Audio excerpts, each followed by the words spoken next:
Magandang umaga, ngayon po ay araw ng Martes, October 3, 2023 at narito po muli ang update sa lagay ng panahon. Lalo pang lumakas ang bagyong si Jenny at ngayon intaglay na ang lakas ng hangin na 165 km per hour malapit sa sentro at bugso nitong 205 km per hour. Kumikilos northwestward sa bilis po na 10 km per hour. Bagamat bumaba na ang tsansang maglandfall sa bansa, inaasahang makakaranas pa rin po ng hagupit ng bagyo ang extreme northern Luzon.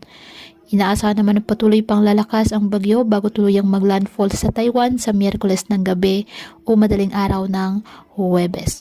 Patuloy naman pong hahatakin o enhance ng bagyo ang habagat at inaasahang magdadala po ng mga pag-ulan sa Luzon at Visayas lalo na po sa kanlurang bahagi. Sa ngayon, nakataas na po ang Tropical Cyclone Wind Signal number 2 sa Batanes.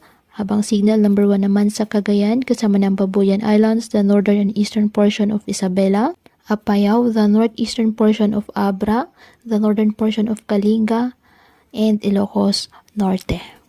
Ngayong araw ang Batanes at Cagayan kasama na ang Babuyan Islands, asahan po ang maulang panahon na may bugso ng hangin dahil po sa bagyong si Jenny. Ang Ilocos Region, Cordillera Administrative Region, nalalabing bahagi ng Cagayan Valley, Aurora, Quezon, Camarines Norte, Camarines Sur at Catanduanes. Asahan din po dyan ang maulap na halangitan na may kalat-kalat na pag-ulan at thunderstorms dahil po sa trough ng bagyong si Jenny.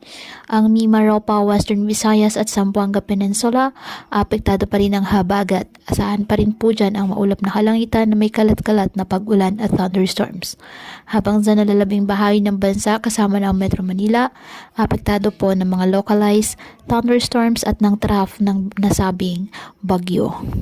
Kaya pinapayuhan ng ating mga kababayan na maging maingat po sa mga posibilidad ng pagbaha at pagguho ng lupa, lalo na po kapag may malalakas na ulan, at ugaliin na magdala palagi ng payong o kahit anong panangga sa ulan o kahit naman sa init ng araw kapag lalabas po ng ating mga tahanan.